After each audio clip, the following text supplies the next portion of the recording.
여러분,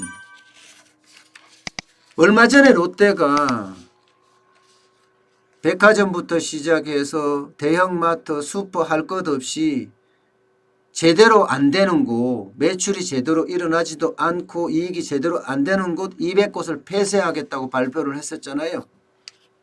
이번에는요, 신동빈 롯데그룹 회장이 직접 연내에 다 폐쇄하겠다.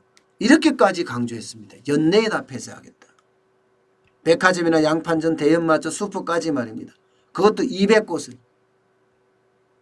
일본의 경제신문이 있습니다. 일본 경제신문. 니혼게이자이라고 하는데 닉게이라고도 이야기하고 거기에 인터뷰하면서 이야기를 했어요. 인터뷰하면서. 그러면서 과거의 성공 경험 다 버리겠다. 과거의 성공 경험 필요 없다.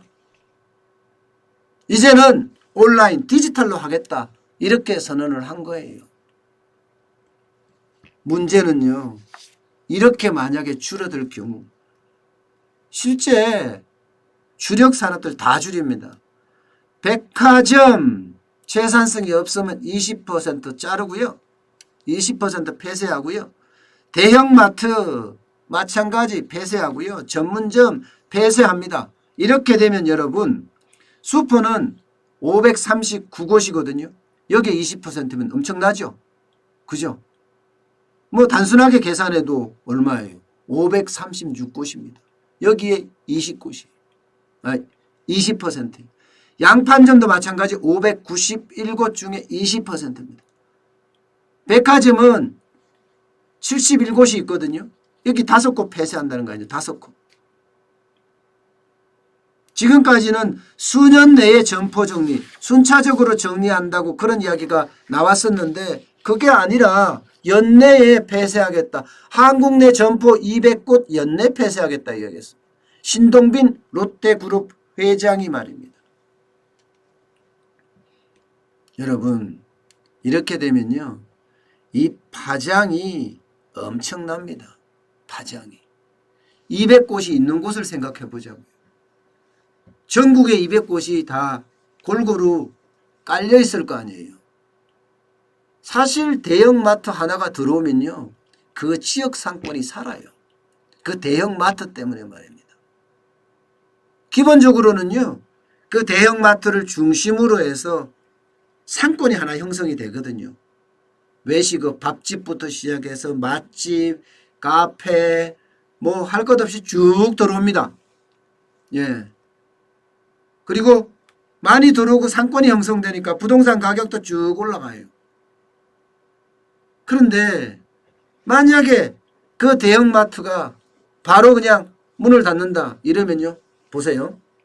대형마트에 들어있는 인력도 문제죠. 그죠? 인력도. 인력에 대한 구조정이 반드시 일어날 거 아니에요. 그리고 그 대형마트에 공급했던 입점업체, 하청업체, 그죠?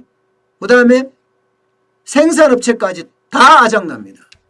심지어 시골에 있으면 농민까지도 아작이 나요. 농민들이 실제로 공급을 했거든요. 대형마트에다가. 이것까지 다 아작납니다. 여기에서 그치는 게 아니에요. 여기에서 그치면 제가 말씀을 안 드렸죠. 그러면 부동산 가격 뚝뚝 떨어져요. 부동산 가격. 쉽게 말하면 상권이 죽어나가는 거예요. 주변에 있는 자영업자들 폭망합니다. 다 폭망합니다. 부동산 가격이 떨어지고 당연하고요. 사람들이 모이는 곳이 아니라 이제는 폐쇄하니까 없어지는 거 아니에요. 그것도 1년 내에 일어난다는 게 굉장히 무섭습니다. 여러분 우리 경제의 약한 고리가 제가 자영업자, 그죠? 고령자, 지역경제라고 말씀드렸잖아요. 지금 이 자영업자, 고령자, 지역경제가 롯데 점포 폐쇄하는 곳에 다 있습니다. 안 그래도 어려운 지역경제, 그 대형마트 하나가 한 지역을 살려주고 있었는데, 그죠? 그 살려준 경제 자체를 완전히 망가뜨리는 거죠. 290이면요. 엄청납니다. 엄청납니다. 이게 적은 숫자가 아니에요.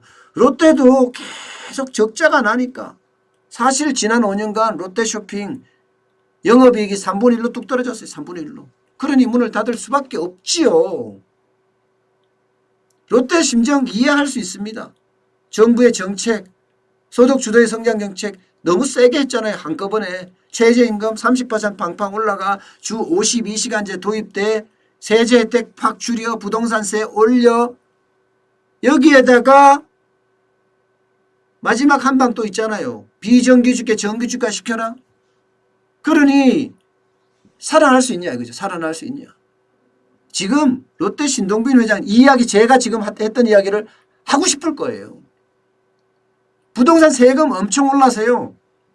대형마트나 백화점이나 슈퍼를 가지고 있는 기업들은 세금만 500억, 몇백억이 몇백억. 그러니 어떻게 지금 생존할 수 있겠어요. 거기다가 비정규직의 정규직화를 얼마나 많이 시켰습니까. 여기에다가 주 52시간제 되니까 더 많은 사람들에게 돈이 나가야 되고요.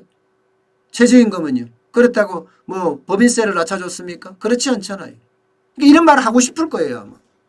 이런 말 하고 싶은데도 신동빈 회장은요. 야, 지금 시대가 바뀌었다. 맞는 말이에요. 이것도요. 시대가 4차 산업혁명이 도래하면서 전국이 다 바뀌었다. 바뀌었기 때문에 그쪽으로 가야 된다 하는 이야기를 꺼냈어요. 온라인으로 가겠다는 이야기잖아요. 온라인으로. 참 하고 싶은 말도 못하고 그죠. 엉뚱한 말로 이야기했다는 게 롯데온이라는 온라인을 중심으로 더 확대를 시켜가겠다고 이야기했으니 글쎄요. 참 롯데의 어떤 구조조정, 충격적 구조조정이라 제가 말씀을 드렸는데 이거는 시작에 불과할 거예요. 지금 코로나19 사태가 3월을 넘어서 4월, 5월로 계속 간다면 아마 대기업의 이런 인력 구조조정이 아니라 사업 구조조정이 엄청나게 많이 일어날 가능성이 큽니다. 이마트도 그렇고 홈플러스도 그렇고 유통업체마다 지금 난리가 아니거든요. 그렇게 되면 우리 경제에 받는 타격, 특히 약한 고리라고 하는 자영업자, 고령자, 지역경제가 다시 말해서 폭망할 수도 있다는, 그게 경제 위기를 저는 촉발한다고 제가 말씀을 드렸습니다. 예, 그럴 가능성이 굉장히 짙어졌습니다.